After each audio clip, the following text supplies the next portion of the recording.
Next week's program is on alcohol. Yes, it is. The angle?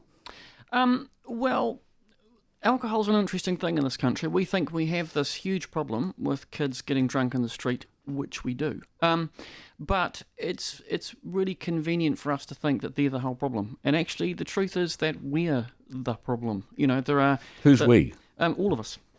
There's something like, I think the last Ministry of Health survey said that there are 600 and something thousand Kiwis, adults, who have drinking habits that are liable to cause them harm. And for all of us, we have this interesting idea about alcohol. I think we haven't been told the truth about alcohol. I think the alcohol industry is quite disingenuous in how it goes about educating us. They launched a huge...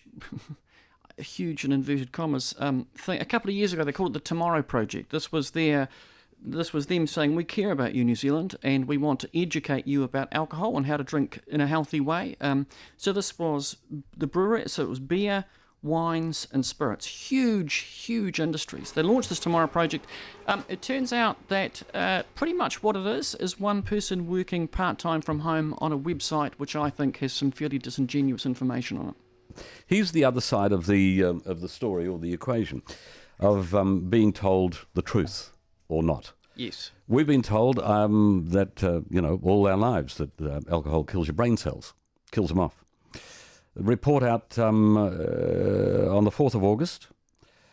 Last week, this notion was rejected by leading academics. The idea of 90% of the brain lying dormant does not stand up to analysis, according to Professor of Clinical Neuropsychology at the University of Cambridge. That's true. In fact, the entire organ is in use all the time. Just reading, see, I'm only looking at this for the first time. Social drinking is not going to destroy your brain.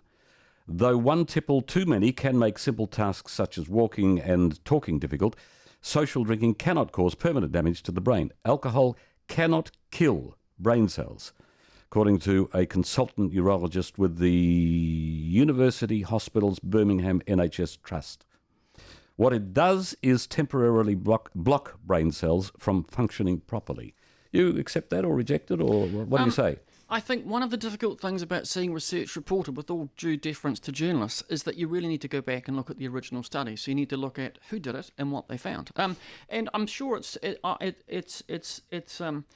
idea that social drinking, so having one or two drinks, will somehow kill your brain cells.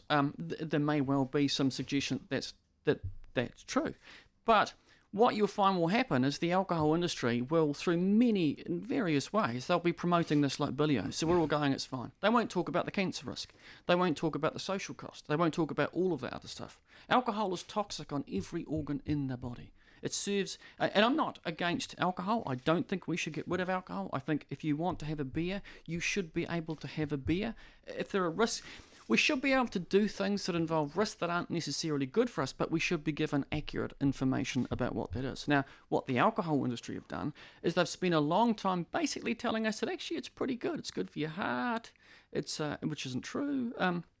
It's good for us. Well, hang on. When you say it isn't true, a glass of red wine isn't good for your heart. Mm-hmm. There are two sides to the argument. Not anymore. Well, when you say not anymore, so somebody's come up, or some scientists have come up and countered the original belief that, or the original studies that say that it was good for you. No, it's not one or two. It's by far the prevailing body of scientific research shows there are no health benefits from drinking alcohol. So the impact of drinking alcohol, there are no heart benefits from drinking alcohol. Well, I know doctors will say otherwise. But well, and there may well be some doctors that say otherwise, but they may not have actually seen that research. And what the alcohol industry's learned from the tobacco industry, there's a thing called the International Centre for Alcohol Policy, established by the alcohol industry. And what they will do is they will actively seek to create doubt around the research. They will say, well, there are two sides to this, and I'm aware that there's a view, but we think that. This happened in our interview. Like, I interviewed the person who runs the website, and when I kind of put this stuff to her, she said, look, I'm aware of the fact that view is out there, that education doesn't work in terms of changing people's behaviour, alcohol behaviour. But the reality is that is the alcohol industry actively working to undermine the science. All right. So we've done nothing but, it's not just the alcohol industry, we've done nothing but make it easier and more acceptable to drink. Yes, that's true. We've lowered the age. Idiots.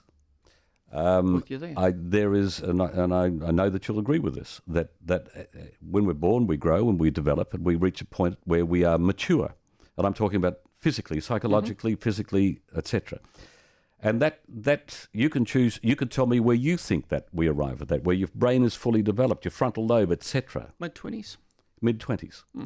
So was 21, or even 20, but 21, was that a reasonable age at which you could legally go into a bar and have a drink?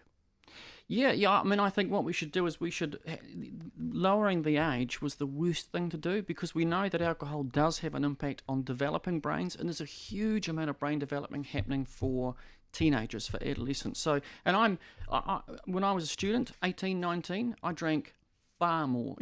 I was part of that young binge drinking culture. And there's pretty clear evidence that I would have lost IQ points as a result of doing that, which is a little disappointing. By the same token, the older the age, the less chance you have of, because the earlier you start, the greater the overall impact, the collective impact on later life. Correct? Yeah, although it's the harm for alcohol works in different ways. So for women, for every standard drink that you have, the relative risk of breast cancer increases by 10%. So when you're 20, your relative risk of breast cancer is quite small. When you're 50, your relative risk of breast cancer is quite a bit higher. So increasing that by 10%, that then becomes significant.